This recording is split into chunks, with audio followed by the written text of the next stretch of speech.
Essa semana eu estava lembrando do mais os que esperam no Senhor renovam as suas forças. É parecido com esse, você sabe qual é.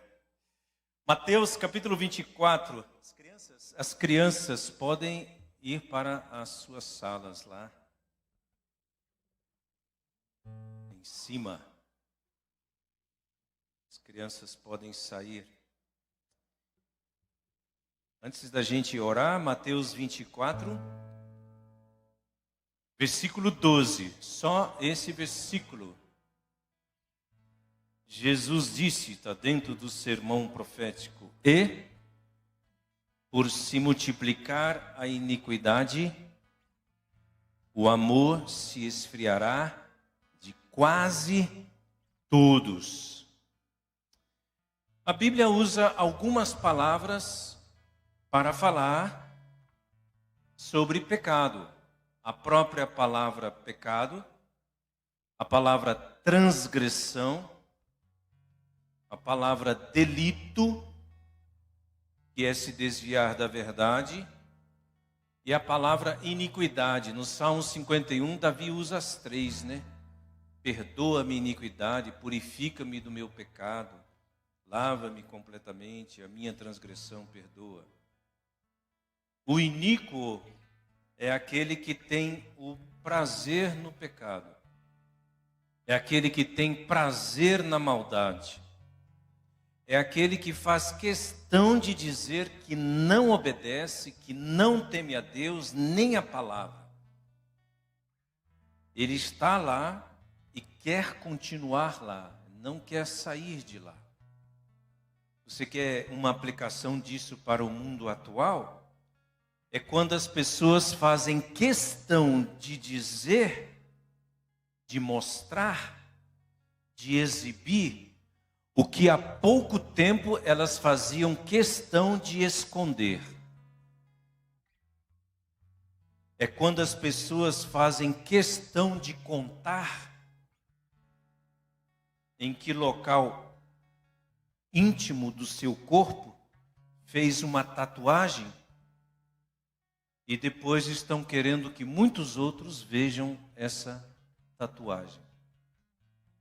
Esse é um exemplo. Acho que eu não preciso falar mais nada do que significa isso. E aqui, o verbo que Jesus falou, ele não disse que a iniquidade vai aumentar. Ele disse que ela vai se multiplicar. A palavra multiplicar em português e também em grego tem a mesma raiz de multidão. Pode perceber que as 4 primeiras letras são iguais. M-U-L-T-I. Multidão, multiplicar, aumentar. O chamado exponencialmente. Vai se multiplicar a iniquidade. Isso não é ser pessimista, catastrofista, fatalista, nada. É ser realista. É uma profecia. Quero fazer só 2 aplicações. Primeiro, é que você e eu e nós, como acontecem com as outras profecias bíblicas, não podemos fazer nada para impedir que isso aconteça. Nada. Aliás, quem é que tem o poder de alterar qualquer coisa daquilo que Deus falou que vai acontecer? Resposta: ninguém. Então, essa é a primeira aplicação. Nós não podemos fazer nada para impedir que essa iniquidade se multiplique. Não é nem o pecado, nem a transgressão, é a iniquidade.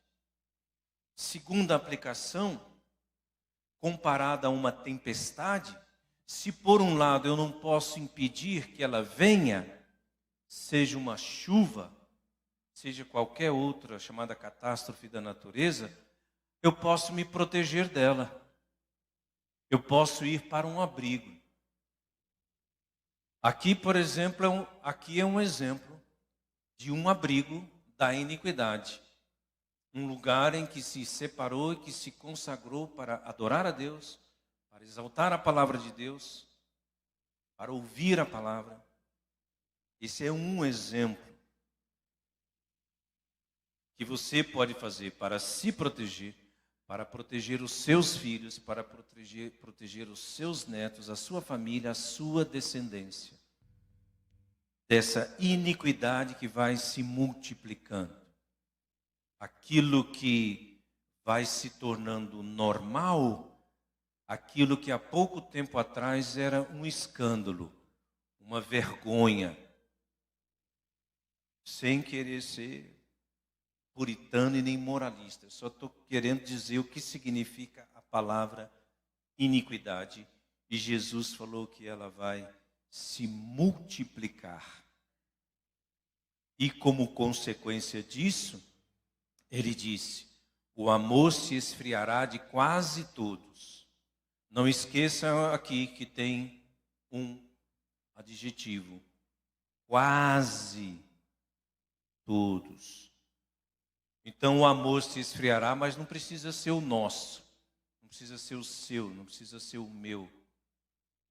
Não precisamos fazer necessariamente parte desse grupo cujo amor se esfriou, cuja iniquidade se multiplicou. Por causa de nós, não, porque nós estamos em Cristo e o buscamos. Tiago disse: aproxime-se de Deus e Ele se aproximará de você. Ele usou o verbo chegar. Chegai-vos a Deus e Ele se chegará a vós outros. Que grande bênção. Ninguém jamais pode dizer: busquei a Deus, mas Ele fugiu de mim. Ele me evitou. Ele fez de conta que não me conhecia, que não me ouvia. Nunca, nunca, nunca. Mateus 24, 12. E por se multiplicar a iniquidade. Você não precisa mais do que uma semana assistindo o telejornal para perceber como isso é uma realidade.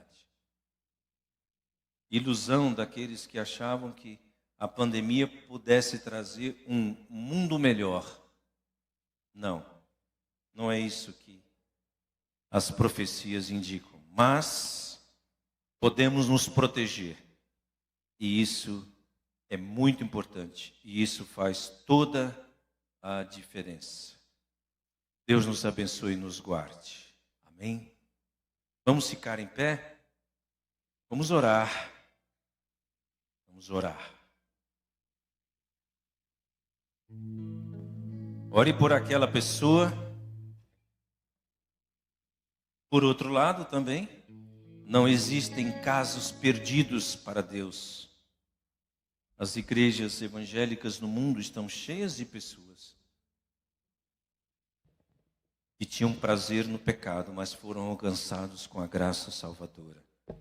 É o momento de você orar pelo seu parente, pela pessoa da sua família, por aquele e por aquela que mora na mesma casa que você, o colega de trabalho, para que